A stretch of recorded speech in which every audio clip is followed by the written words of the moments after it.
Selamat sore, Shalom. Puji Tuhan. Bersyukur kalau kembali saat sore yang indah ini kita boleh kembali dipertemukan, kita boleh diberi kesempatan untuk kita boleh bersama-sama beribadah.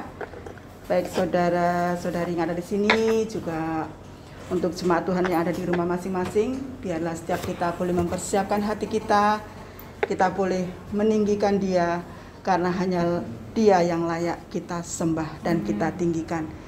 Kita akan pujikan, tinggikan diri.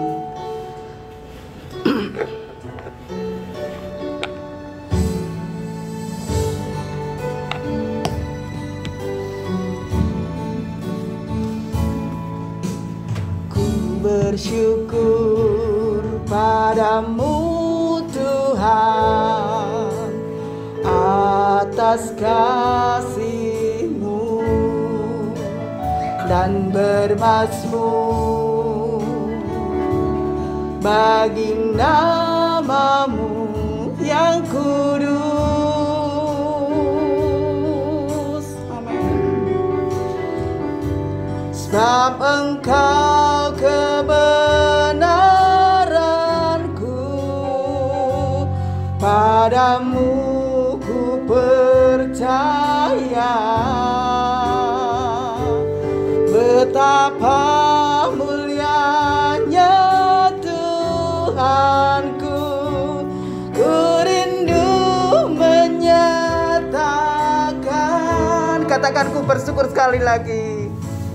Ku bersyukur padamu Tuhan atas kasih-Mu dan bermazmur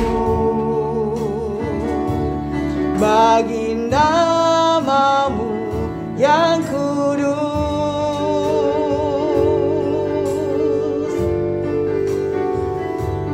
Sebab Engkau kebenaranku, padamu ku percaya. Betapa mulianya Tuhanku, ku rindu menyatakan. Tinggikan dirimu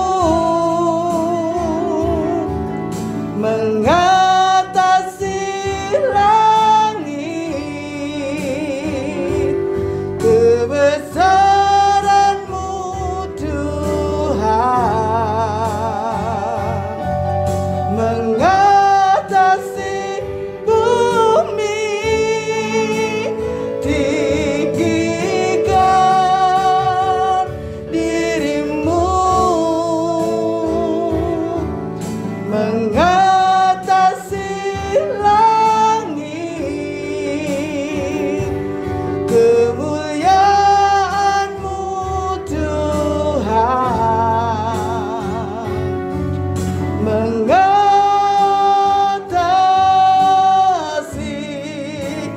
bumi. Mari sama-sama katakan, tinggikan, tinggikan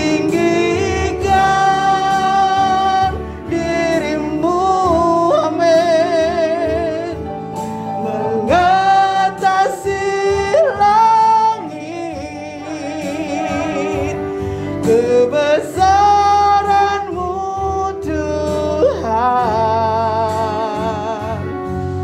mengatasi bumi. Tinggikan diri-Mu mengatasi langit.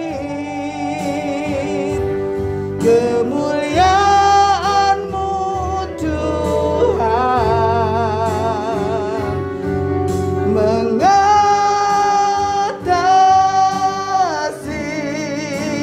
bumi. Kita tinggikan Dia. Mari jemaat saya undang untuk bangkit berdiri. Tinggikan diri-Mu, amin, mengatasi langit. Kebesaran-Mu Tuhan mengatasi bumi. Tinggikan diri-Mu mengatasi langit. Kemuliaan-Mu Tuhan mengatasi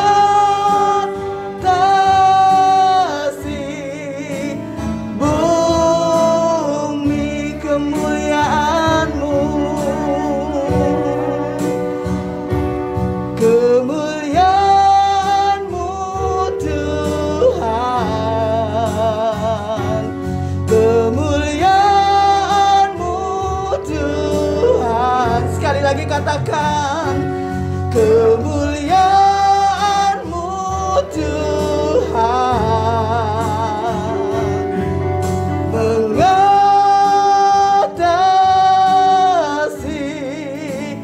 bumi.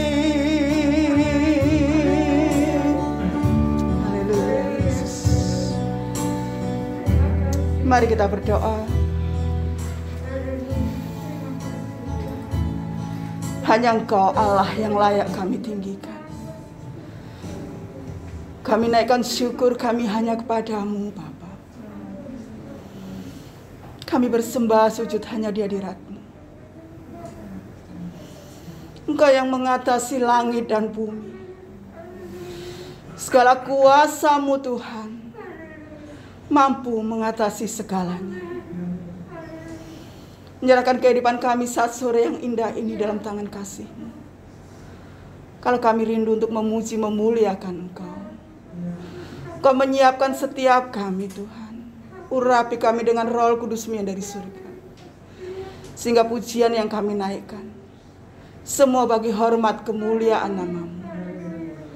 Segala kami nanti juga mau mendengarkan sebagian dari firman-Mu. Biarlah firman-Mu yang boleh menguatkan setiap kami dalam menjalani hari-hari kami. Engkau yang berbicara lewat firman-Mu buat setiap kami Tuhan. Terima kasih Bapa, Engkau yang memimpin ibadah ini mulai awal, pertengahan hingga pada akhirnya. Dan di dalam nama Tuhan kami Yesus Kristus, kami ucap syukur dan berdoa. Haleluya. Amin. Kita masih tetap bangkit berdiri karena kita memuji memuliakan namanya. Karena apapun yang terjadi dalam kehidupan kita, Tuhan tidak akan pernah berubah. Janjinya iya dan amin. Biar bumi akan berlalu, kita tetap memuji dan memuliakan nama Tuhan. Biar bumi akan berlalu. Biar bumi akan berlalu, biar bulan tak bercahaya lagi, biar langit akan berguncang, matahari tak bersinar lagi, tetapi Tuhan Yesusku tak pernah ingkar janji.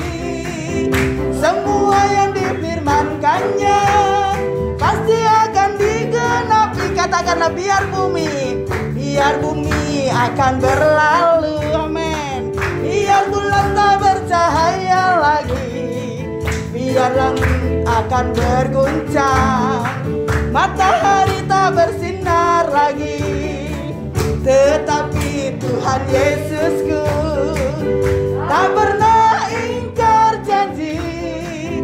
Semua yang difirmankannya pasti akan digenapi.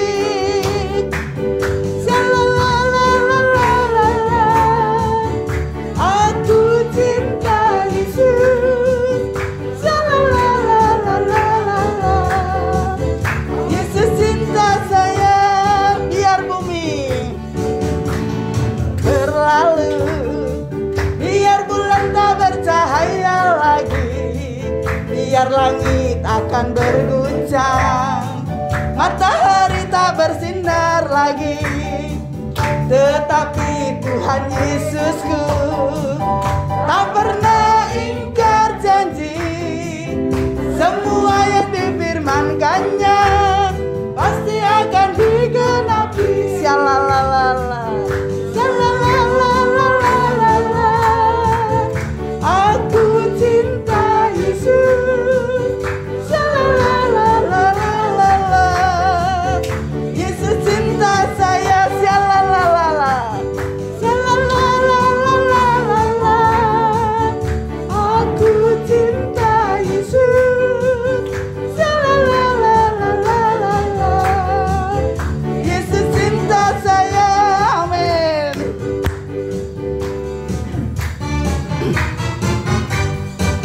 Silakan duduk Bapak Ibu Saudara sekalian. Kita cinta Yesus dan Yesus cinta kita. Amin. Puji Tuhan. Apapun yang terjadi dalam kehidupan kita, kita tidak akan pernah takut, karena Tuhan yang akan selalu beserta dengan kita. Kita menyiapkan hati kita untuk kita boleh menerima firman-Nya. Kita akan pujikan, kusiapkan hatiku Tuhan.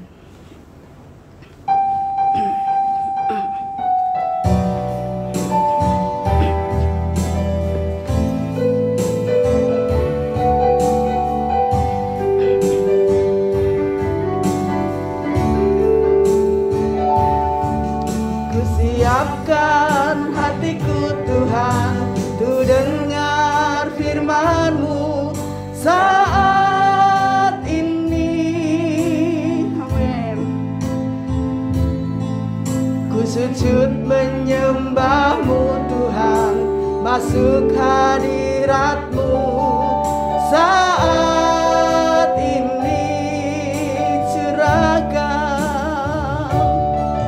Curahkan urapan-Mu Tuhan bagi jemaat-Mu saat ini. Ku siapkan hatiku Tuhan, tu dengar firman-Mu. Katakan firman-Mu Tuhan.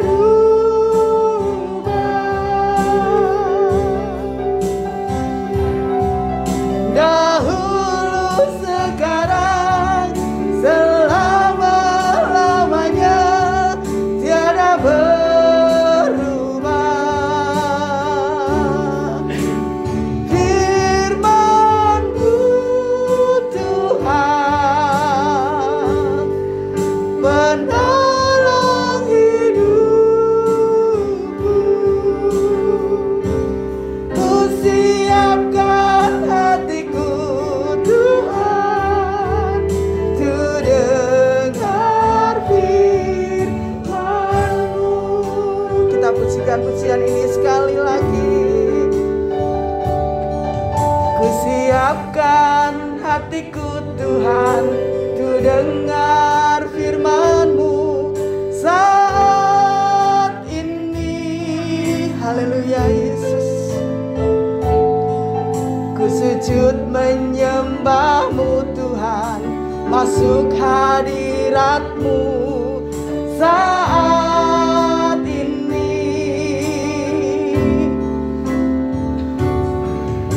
Curahkan urapan-Mu Tuhan bagi jemaatmu saat ini.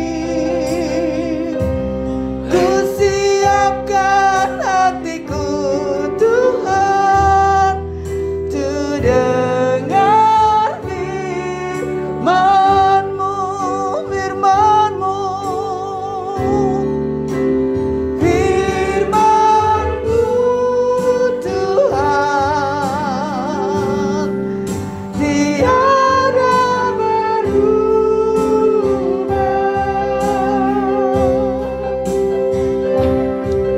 Dahulu, sekarang, selama-lamanya, tiada berubah.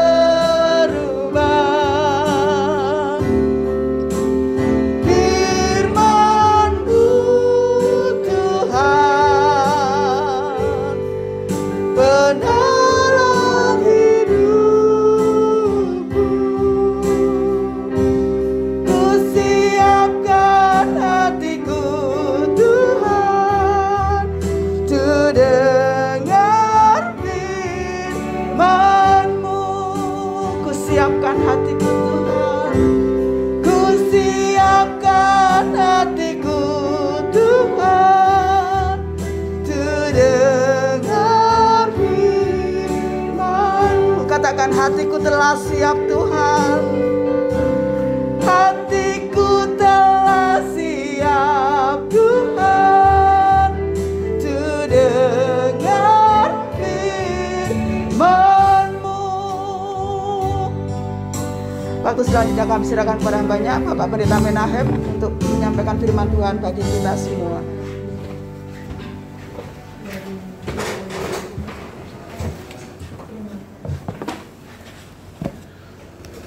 Mari Bapak Ibu saudari sekalian, kita akan berdoa sebelum kita akan merenungkan sebagian kebenaran firman Tuhan pada kesempatan sore ini. Mari kita akan berdoa.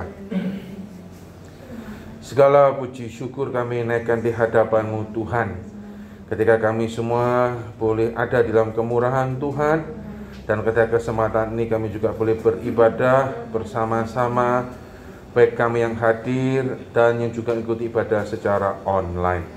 Kami tetap terus berdoa memohon Tuhan hadir, memberikan iman pengharapan, dan kami juga memohon Tuhan tetap terus memberikan kami kesehatan, serta menjauhkan kami dari segala mara bahaya dan sakit penyakit.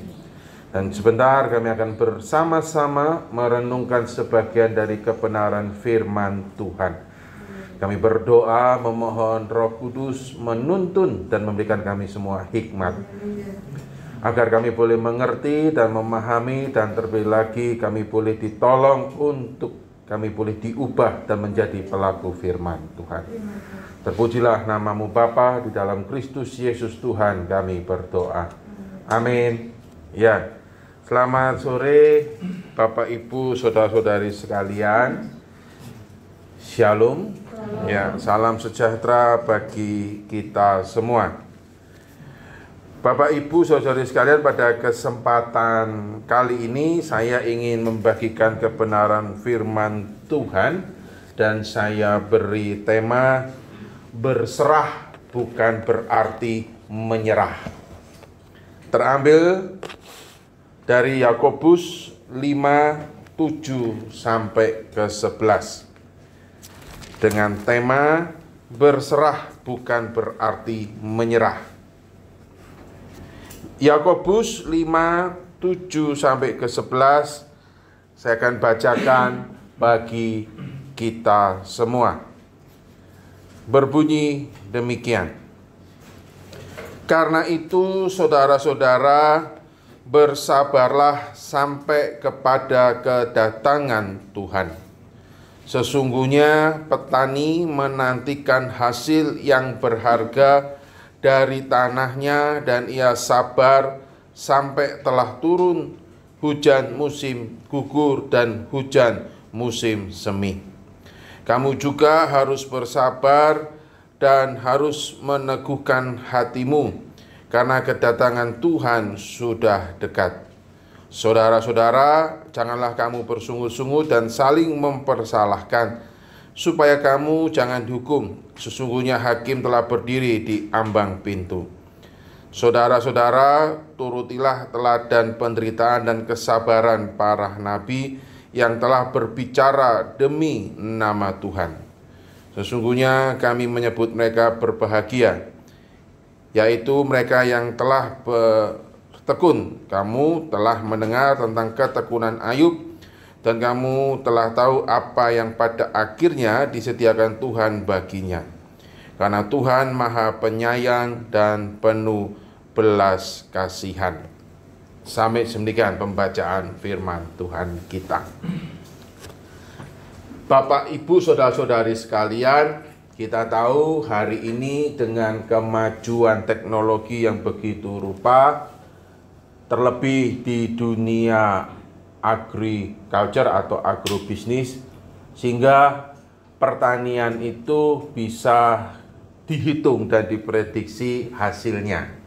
Ya, di satu sisi kita bersyukur dengan kemajuan teknologi.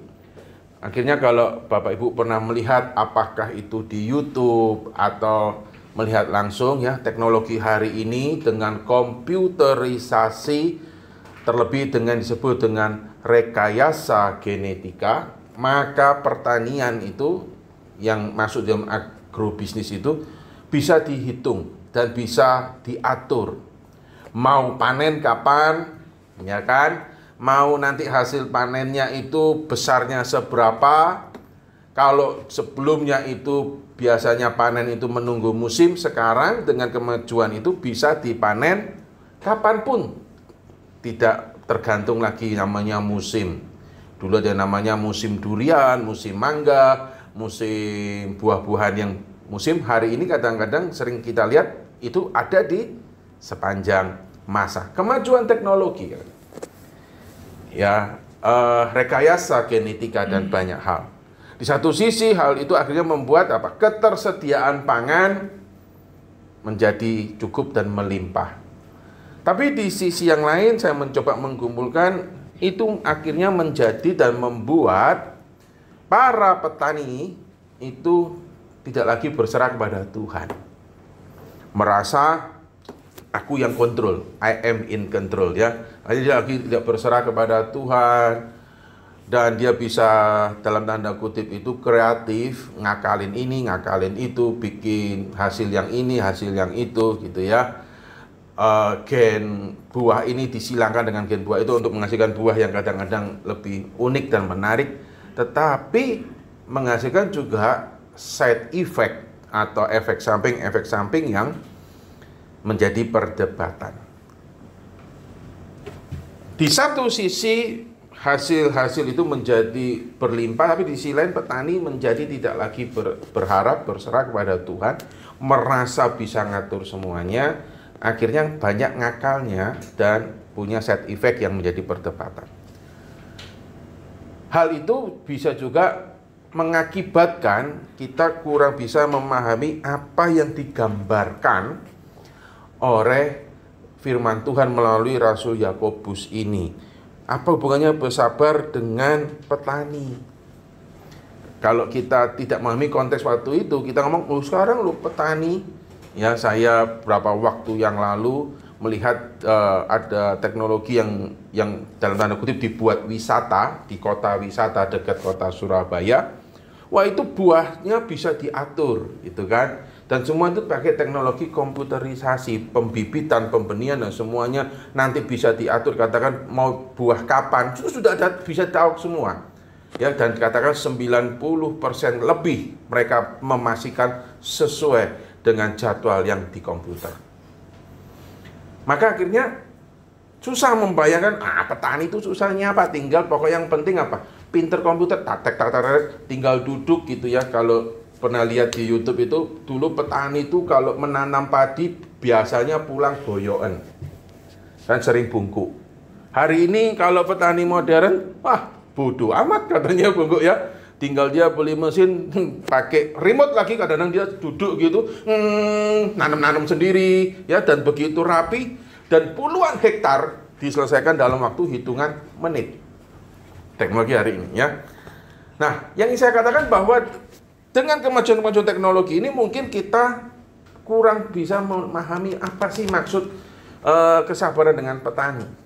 Maka mari kita kembali melihat petani pada zaman itu yang tidak dengan kemajuan teknologi, tapi dengan sangat manual dan sangat alami. Petani-petani dulu itu, Bapak Ibu, saudara-saudari sekalian, itu ketika melakukan mulai proses tanam, itu betul-betul sangat bergantung pada kemurahan Tuhan. Kalau ndak hujan, tanamannya mati semua, ya kan? Maka kalau hari ini tuh kadang-kadang masih ada petani-petani tradisional masih ada. Ya, jadi kalau kadang-kadang gitu ya, wah Tuhan, jangan hujan Tuhan. Kenapa? Karena gua mau kondangan, nanti make up-nya luntur, ya toh. Nanti becek semua, ciprat-ciprat. Saudara kadang-kadang doa begitu tak pikir-pikir loh ya, rada egois. Kenapa? Karena ada juga di dekat kita mungkin berdoa, Tuhan kirimkan hujan. Ini kalau udah hujan tanamanku udah bisa berbuah begitu. Yang satu ribut mau kondangan, make up luntur semua, becek semua, tapi yang satu kan bicara hidup, gitu kan? Pernah enggak kita kadang-kadang kalau doa itu jadi Tuhan itu, kalau kita umpama jadi Tuhan itu ya enggak mudah. Sing sitok, Tuhan ojo hujan Tuhan. Kalau hujan nih make upku luntur, tapi yang ada loh yang berdoa mau hujan banyak petani gitu. Nanti misalnya gitu ya, aduh Tuhan, cek panas sih. Mau cedek neraka be negara kita gitu. Cek panas sih Tuhan, dikasih yang mendung gitu ya. Tapi di sisi yang lain, panas itu mereka sangat senang loh. Nah, tidak panas, tanaman ini diserang hama dan sebagainya mati katanya. Nah, petani pada waktu itu sangat bergantung kepada alam dan kemurahan Tuhan. Pada waktu proses menanam dia harus tahu waktu tanggalnya gitu kan. Kalaupun dia proses menanam itu dia sangat bergantung, sudah soro-soro nanam, hujan tidak turun, tanamannya tidak tumbuh, batal, gagal panen gitu. Anggap sudah nanam sungguh-sungguh begitu ya. Nanamnya sudah bungkuk-bungkuk, kalau nanam padi itu kan sambil bungkuk-bungkuk gitu kan. Jalannya mundur gitu. Jadi saudara kalau kita pikir petani itu jalannya maju ternyata salah. Saya pikir dulu saya pernah berpikir gini. Petani ini yo jalannya mundur. Gitu. Apa memang tidak bisa dikasih jalan maju? Nah ternyata yang ngomong ini bukan petani, saudara. Orang goblok ini. Karena kalau jalannya maju kan rusak semua, toh. Dicicil dewek ya, toh. Makanya kenapa petani itu mundur? Sama dulu saya pernah ngomel sama istri saya begini. Kamu tuh ngepel mundur, ketatap tembok kapok, gitu kan? Ini sih ngelokno ini kurang ajar ya, ibu-ibu gitu ya. Kadang-kadang suami kan gitu kan, ngepel mundur gitu. Masa ngepel maju ya gitu kan? Ngepel maju itu yang bodoh, berarti suami itu kadang-kadang saya itu kalau ngepel maju itu berarti kan mau cepetnya, ngapain mundur ya, gitu belakang kayak ketatap lah apa gitu kan. Nah kembali lagi, petani itu dengan bersusah payah dia tekun melakukan proses penanaman pada zaman dulu. Hujan turun baik, mulai tumbuh kan, tanaman tunas itu mulai bertumbuh, petani itu senang. Menantikan itu ada sebuah kesenangan yang menantikan hasil, katakan. Menantikan hasil itu petani itu betul-betul berharga sekali ketika hasil ya. Sudah tumbuh mau berbuah, bleng diserang hama. Ngenesnya tuh kayak gimana ya. Hatinya hancurnya bagaimana? Serang hama, berusaha dimatikan hamanya enggak bisa. Petani tradisional. Betul-betul bergantung adalah kemurahan Tuhan. Setelah diserang hama habiskan. Lah kalau habis gimana? Maka semangat Pertamina itu niru sebenarnya semangat petani zaman dulu. Dimulai dari nol.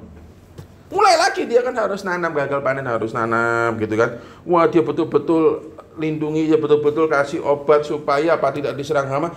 Lalu dia menunggu itu berbulan-bulan untuk panen. Maka ketika penantiannya itu menaik hasil yang dari tanahnya itu, ketika dia tumbuh ada sebuah sukacita yang luar biasa. Gambaran ini dikasih gambaran juga untuk pembaca pada waktu itu oleh Yakobus. Demikian itu jugalah hidup kita. Bahwa kita juga harus bersabar dan harus meneguhkan hatimu karena kedatangan Tuhan sudah dekat. Arti kata dekat bisa juga kita melihat dari kacamata kita jauh. Tapi sesungguhnya firman Tuhan ini betul. Arti kata dekat apa? Hari ini lebih dekat dari kemarin. Besok akan lebih dekat dari hari ini. Akan waktu kedatangan Tuhan. Jadi memang setiap hari waktu kita semakin sempit. Umur kita setiap hari itu semakin bertambah. Itu berarti kita semakin dekat dengan akhir hidup kita paling tidak. Maka setiap hari betul kedatangan Tuhan sudah dekat. Meskipun tidak tahu, tidak ada yang tahu dan tidak ada yang bisa memastikan tanggal dan kapannya. Tetapi firman Tuhan mengatakan sudah dekat. Betul itu. Besok kalau nanya, besok apakah lebih dekat dari hari ini? Oh jelas. Setiap hari umur kita kan bertambah banyak kan.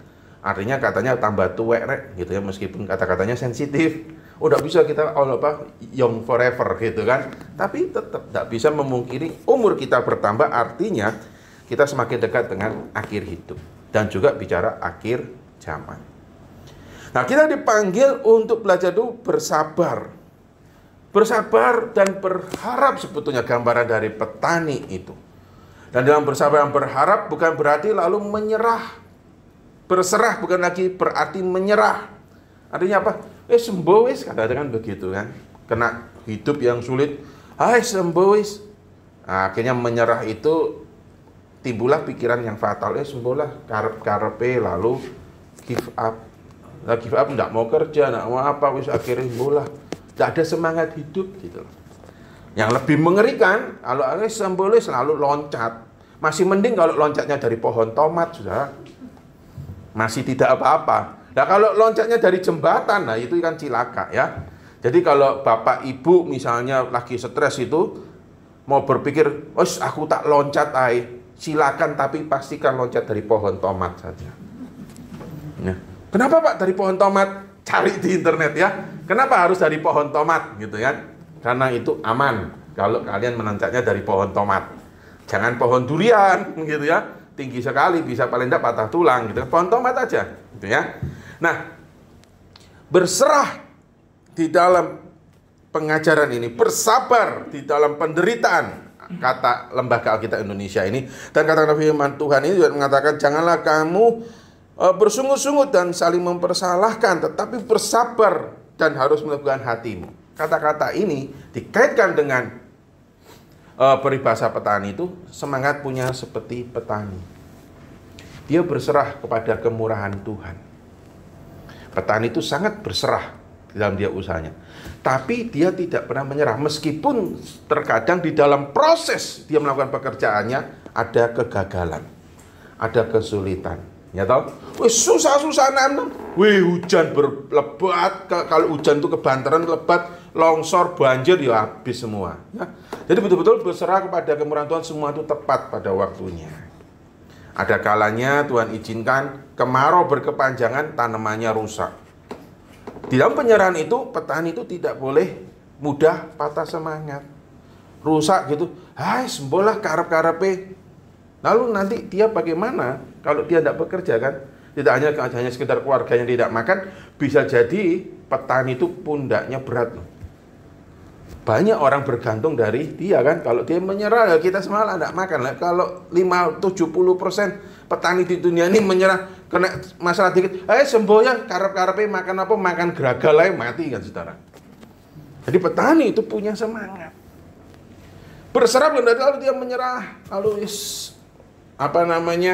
mbowis enggak, tapi dia kalaupun harus seperti Pertamina, istilah saya kan seperti Pertamina. Kita mulai lagi dari nol ya. Dia mau mulai lagi. Nah, firman Tuhan ini juga mengatakan demikian.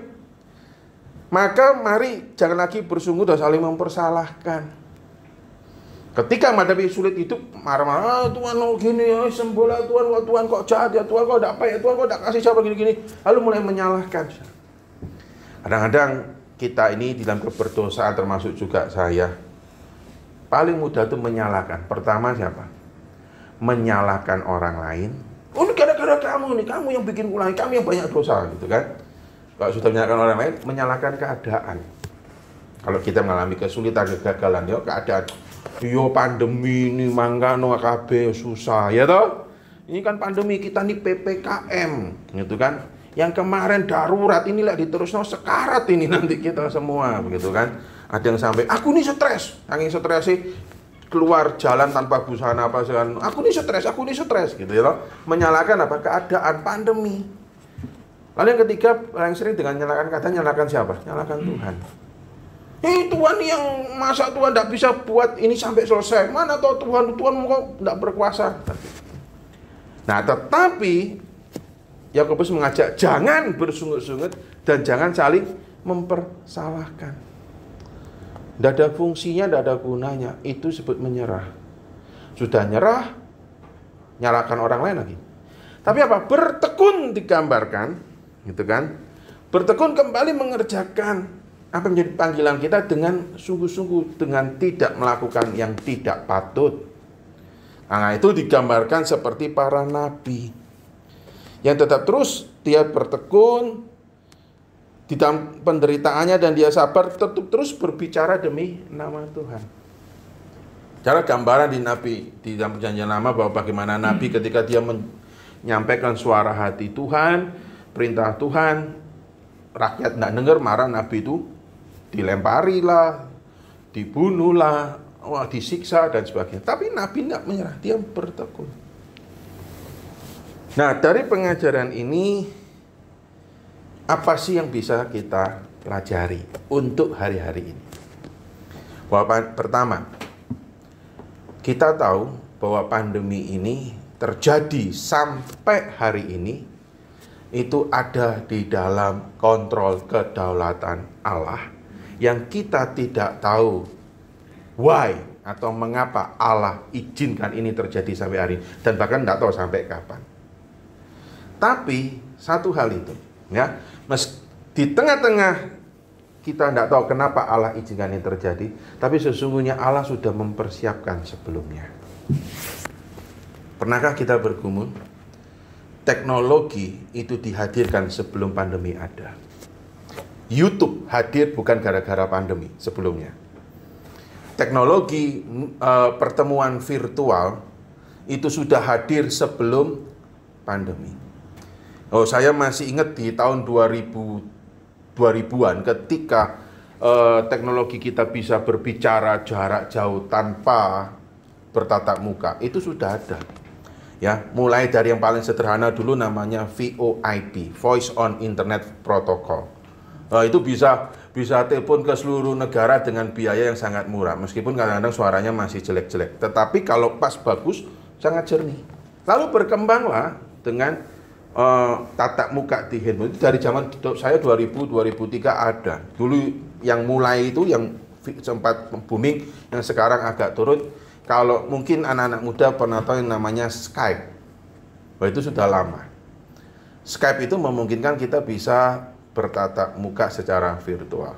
Ada terus Zoom itu hadir tepat sebelum pandemi sebetulnya. Maka ketika pandemi itu datang, tidak terlalu panik kan. Lalu kan hadir, udah pakai Zoom, pakai Google Meet, semua hadir cepat. Ya, lalu kita tetap masih bisa beribadah dengan YouTube, semuanya sudah disediakan dulu. Tuhan sudah, kalau kita mau bertemu Tuhan sudah siapkan semua agar kita tetap bisa hidup. Yang namanya online shopping itu sebetulnya dari tahun 2000-an sudah ada. Ya. Jadi sebelum pandemi itu, kita sebetulnya sudah mulai terbiasa belanja online. Ketika pandemi, apakah ketika aktivitas kita terbatasi, bukan berarti lalu kita tidak bisa ngapa-ngapain. Kita bisa melakukan online. Ya. Tahun 2000-an itu dikenalkan namanya media email. Itu yang akhirnya membuat kantor pos dan sebagainya itu mengalami keturunan drastis. Karena apa? Ngirim surat itu ya, jatuh di laut katanya gitu ya. Mendingan email 1 menit nyampe. Itu ada sebelum pandemi. Gitu ya. Text message yang bisa kita cepat baca dalam hitungan menit itu sudah tahun 90-an. Masih zaman tahun 45 katanya kalau ngirim surat cinta ya, anak-anak muda sekarang itu katanya enggak tahu penderitaan ABG, angkatan babi gua itu kalau dulu menyampaikan isi hati itu harus sabar, ya kan? Nulis surat nunggu 2 bulan baru balik. ya kan? Terus gitu lodok lecek-lecek bisa, tapi kan sabar. Tapi kalau hari ini anak muda kadang-kadang ngirim surat cintanya pakai WhatsApp. Baru ngirim, kok nggak dibales sih? Padahal baru centang satu, kok nggak dibales sih? Kok nggak dibales sih? Lagi kapan gini? Kurang sabar kan? Gitu kan? Tapi dulu kalau kakek nenek kita kalau ngirim kan enggak. Ngirim pakai pos sabar ngenteni gitu. Kita harusnya bersyukur. Teknologi itu hadir. Sehingga hari ini di tengah-tengah pandemi yang tidak berhenti, yang berkepanjangan ini, kita sebetulnya masih bisa beraktivitas. Kita masih bisa hidup, kita masih bisa diizinkan Tuhan untuk berkarya. Ya. Seakan-akan satu pintu tertutup, yaitu pintu konvensional. Tapi pintu yang lain Tuhan sudah sediakan. Saya nih, tidak pernah kebayang gitu ya. Dulu kalau ibadah itu di depan saya ada kamera begini, tidak pernah kebayang. Yang ada apa? Biasanya muka orang gitu kan. Tapi kita juga tahu bahwa di balik kamera yang kecil itu banyak ratusan dan ribuan orang bahkan yang akan melihat saya. Dulu tidak pernah kebayang ibadah model kayak begini. Gitu ya. Maka efeknya apa? Hari ini saya kalau ngomong mikir dulu saudara. Kalau dulu tuh gampang. Alah salah ngomong paling denger kalau di TV itu paling cuma 50 orang, paling juga maklum. Oh sekarang udah loh. Ya kalau saya ngomong ini terekam sampai selama-lamanya gitu, dan terdengar di seluruh dunia. Hari ini kita bisa memberitakan Kristus sampai seluruh dunia. Tembok-tembok negara sudah tidak tertutup lagi, bukan? Hari ini ketika kita dulu jualan, paling pol dibawa nang pasar. Siang, wis panas, pasar tutup, mulai. Besok ke pasar lagi, lek ndak bosok, gitu toh. Tapi hari ini kita ndak perlu ke pasar. Mau jualan apa, tinggal aja, maka dituntut jangan menyerah. Tapi ketika satu pintu ditutup, saya katakan pintu konvensional, pintu yang lain terbuka. Hari ini ya kemarin tuh saya iseng Bapak Ibu Saudari sekalian beli bawang putih lewat salah satu toko online. Gitu kan? Saya pikir-pikir iki yo mosok gini gitu ya. Ternyata ada promo ongkir, bebas kirim, 0 rupiah. Iseng beli bawang putih emang bisa? Bisa. Belinya cuma berapa? 2.000. Gitu kan? Free ongkir. Tak tunggu, pagi pesen gitu kan.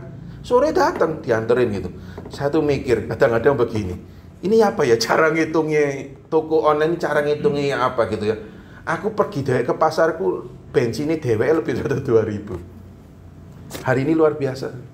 Dan juga kita bekerja, hari ini mungkin PPKM ini terbatas ini. Maka kita dipanggil untuk apa? Berserah, memohon hikmat Tuhan, bersabar. Dalam sabar dan tekun itu kita harus melihat. Jangan mudah menyerah itu. Ada hal apa? Kita harus bisa kerjakan apa? Kita bisa berpulang gimana? Ya. Dulu kalau jualan itu harus ke pasar pagi-pagi gitu kan. Sekarang kita jualan itu pasar itu 24 jam loh. Kita tinggal foto produk-produk kita gitu ya. Makanya penting bagi kita untuk tidak boleh berhenti belajar. Hari ini ada hal yang juga kita dituntut harus banyak belajar. Hal-hal yang baru. Jangan mudah menyerah. Wah, saudara, foto gitu ya, pasar itu online 24 jam gitu ya. Ntar tengah malam, pernah teman saya bercerita tengah malam jam 3 itu tiba-tiba yang bunyi titit orderan masuk. Tapi itu masih baik dikasih kesempatan berapa hari untuk yang namanya check out. Peluang-peluang itu masih ada banyak. Di tengah-tengah kesulitan, di tengah-tengah kesukaran yang dihadapi oleh pandemi, kita tidak dipanggil untuk menyerah bersungut-sungut. No. Kita tidak panggil lalu mulai bikin hoax lah, nyerang pemerintah lah, nyerang inilah, nyerang aparat lah. Itu salah. Itu melawan Alkitab. Alkitab mengatakan jangan bersungut-sungut. Jangan saling mempersalahkan. Lalu apa? Tekun. Karena sesungguhnya Allah sudah menyediakan banyak hal. Tekun dan sabar. Dan berserah. Ketika kita masuk, waduh apa gini-gini. Kadang-kadang kan kita begitu. Lupa Tuhan di awal. Nah kita diingatkan begini. Petani itu sangat berserah pada kemurahan Tuhan. Demikian juga saya dan Bapak Ibu saudari sekalian. Setiap hari di tengah-tengah kondisi yang sulit sukar ini ternyata bukan hal yang baru, bukan? Orang menghadapi kesulitan, kesukaran, ketidakadilan, perlakuan semena-mena itu bukan gara-gara PPKM, gara-gara COVID. Tapi zaman Yakobus sudah ada bahwa orang yang ditindas oleh orang lain meskipun belum ada COVID, orang yang semena-mena, orang memanfaatkan keadaan, belum lagi alam yang itu sudah ada. Maka nasihat ini relevan kan? Dari zamannya Rasul Yakobus ini orang sudah menghadapi apa? Kesulitan. Orang mudah bersungut-sungut, makanya dia ngasihatin jangan bersungut-sungut. Orang mudah menyalahkan orang lain, maka dia ngasihatin. Jadi kalau hari ini kadang-kadang kita komplain gini, Tuhan kenapa sih kok kasih hidup ini sulit dan sukar Tuhan? Dari dulu ya sebetulnya sulit sukar. Bentuknya bisa bermacam-macam, tapi esensinya sama. Hidup ini tidak mudah. Tapi kita dipanggil juga bukan untuk menyerah. Kita dipanggil untuk berserah. Kita tidak dipanggil untuk patah semangat lalu mengambil tindakan fatal, tapi kita dipanggil untuk tekun.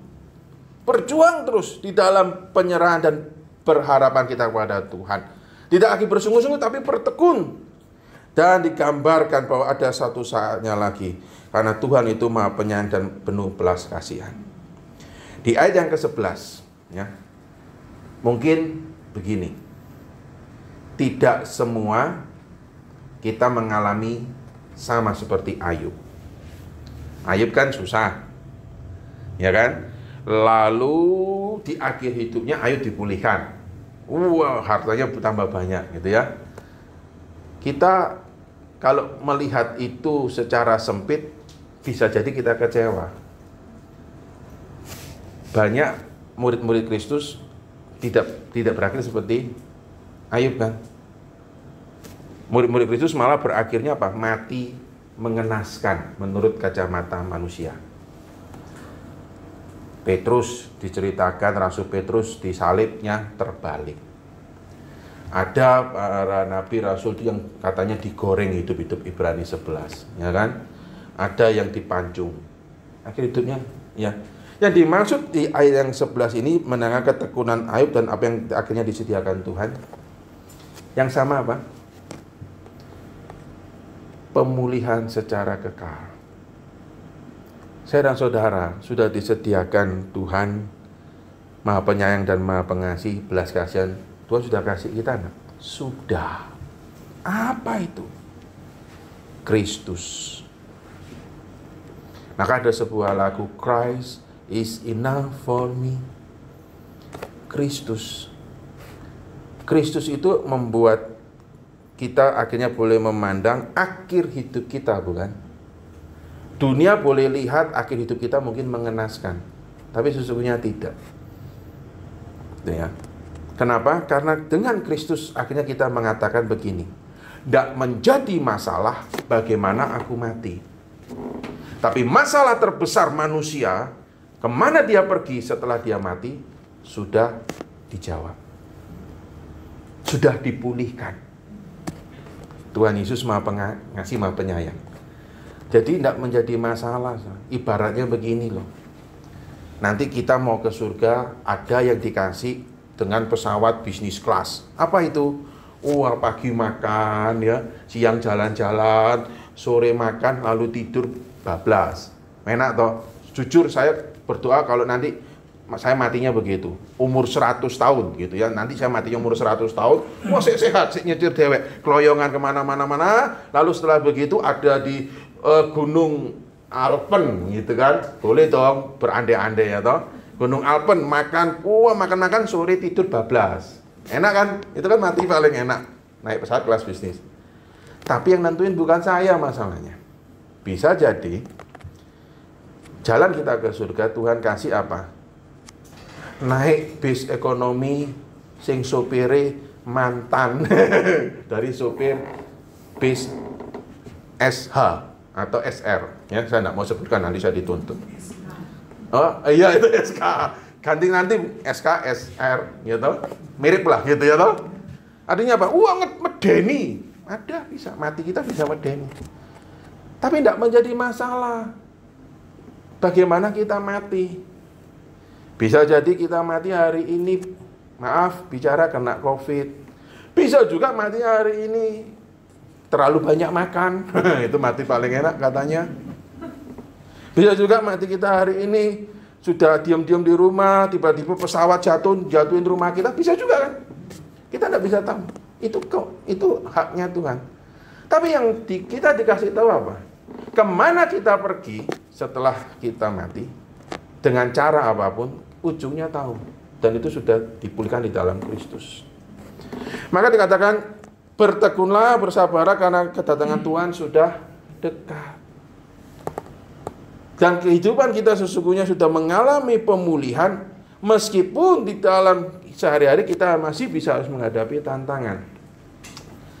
Bapak, Ibu, saudara-saudara, saya ajak kita berpikir sebentar di akhir perenungan ini. Ketika Ayub dipulihkan, apakah berarti Ayub tidak ada masalah? Ada loh. Ketika Ayub dipulihkan, hartanya semakin banyak, usaha semakin banyak, setiap hari dia apa? Tidak ada masalah. Selama hidup masalah kan? Usaha itu kalau berkembang, bermaju itu ya, masalahnya juga ikut sama, bukan? Ketika ternak Ayub dikembalikan buahnya gitu kan, besok Ayubnya harus kerja enggak? Sebelumnya mungkin Ayubnya merenung, setelah dipulihkan dia harus kerja loh, ya kan? Ternyata kan banyak kan, dia harus pikir, dia harus bekerja. Intinya apa? Kalau kita memahami Ayub itu, artinya apa? Ayub itu juga ada menghadapi tantangan. Di tengah dia dipulihkan, sampai akhir hidup kita semua menghadapi tantangan.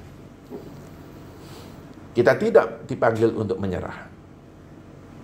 Dan hari ini, saya boleh katakan, di dalam Kristus, sesungguhnya kita juga telah mengalami yang disebut dengan dipulihkan. Bahkan di dalam kekekalan. Nah, biarlah kebenaran firman Tuhan pada kesempatan kali ini menolong kita untuk kita senantiasa berserah, namun tidak menyerah. Namun tetap terus semangat, bertekun di dalam Kristus dalam kebenaran firman-Nya, tetap terus berjuang di dalam hidup ini sampai Dia datang atau sampai kita boleh kembali ke rumah Bapa. Tuhan Yesus menolong dan memberkati kita semua. Mari kita akan berdoa. Biarlah sore hari ini kami ditolong dan diteguhkan oleh kebenaran firman-Mu ini ya Tuhan. Kami menyerahkan siap kami di tengah-tengah hari-hari ini untuk kami tetap terus berserah dan mengandalkan Tuhan. Kami tetap terus bertekun dan tidak menyerah. Terpujilah nama-Mu Bapa, di dalam Kristus Yesus Tuhan kami berdoa. Amin. Ya, saya kembalikan dari pengurus.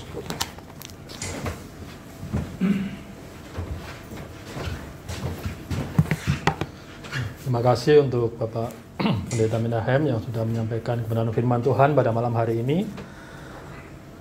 Bapak Ibu, kita akan memberikan persembahan kita. Nanti persembahan akan dibawa secara langsung ya, dibawa sendiri-sendiri ke depan. Kita akan menaikkan pujian Sungguh Ku Bangga Bapa. Sungguh ku bangga Bapa, punya Allah.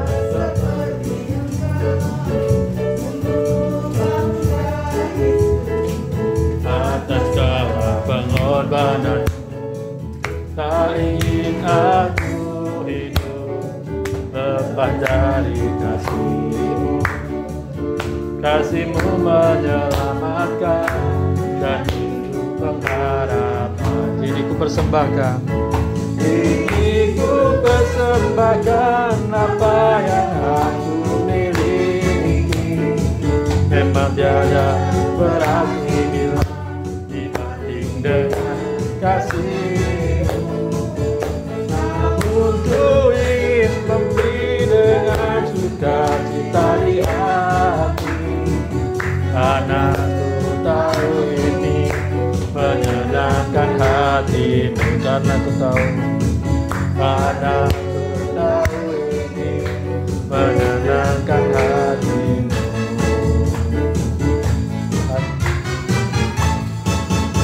Mari kita berdoa. Terima kasih ya Tuhan pada malam hari ini untuk kesempatan bagi setiap kami, anak-anak-Mu, untuk kami boleh memberikan persembahan kami. Biarlah Engkau sendiri Tuhan yang akan berkati setiap kami, jemaat-Mu. Biarlah setiap persembahan yang kami berikan bisa menjadi berguna bagi pekerjaan Tuhan dalam gereja kami. Kami menyerahkan jam ibadah kami selanjutnya ke dalam tangan kuasa-Mu di dalam nama-Mu Tuhan kami Yesus Kristus. Haleluya. Amin. Saya akan membacakan pengumuman untuk petugas pada Jumat mendatang ya. Pada Jumat mendatang, pujian akan dipimpin oleh Ibu Lulu Palupi, pengumuman Ibu Siwin atau Ibu Cornelius.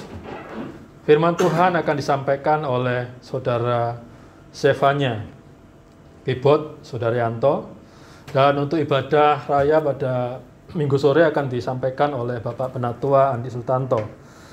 Mari Bapak Ibu kita tetap mendoakan untuk Pos TPI Tengger agar Tuhan memberikan jiwa-jiwa yang baru untuk diselamatkan dan untuk bersama-sama dengan kita beribadah bersama-sama untuk kita saling menguatkan satu dengan yang lainnya dan juga doakan untuk bangsa dan negara kita di tengah-tengah pandemi ini agar pandemi ini segera berlalu dari negara kita. Dan untuk doa penutup dan berkat nanti akan disampaikan oleh Bapak Pendeta Minahem. Kami serahkan.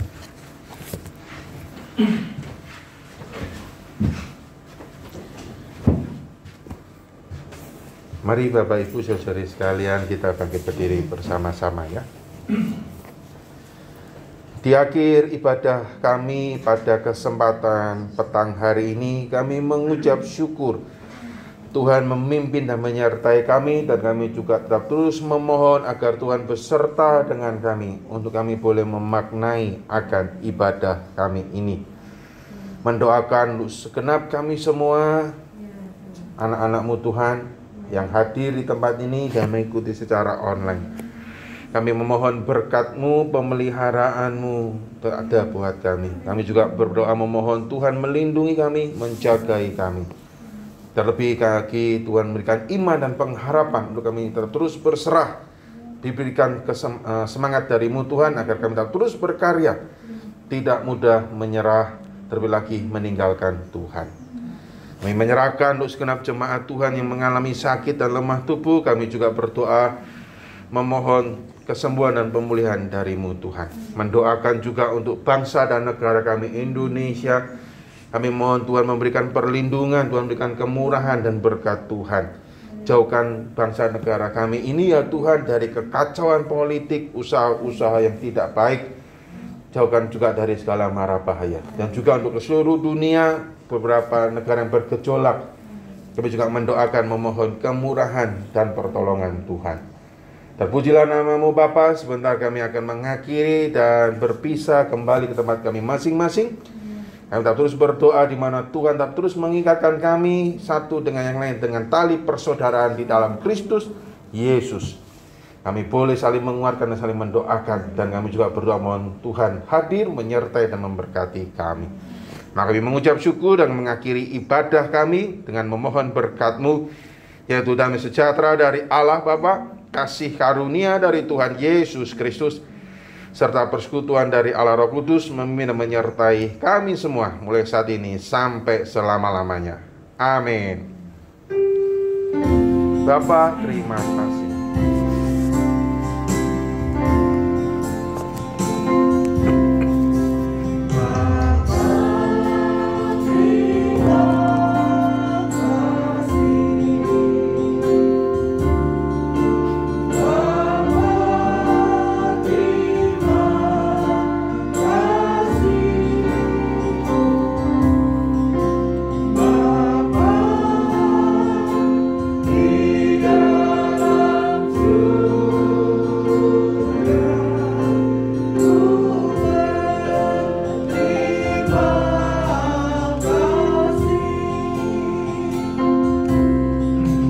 Bapa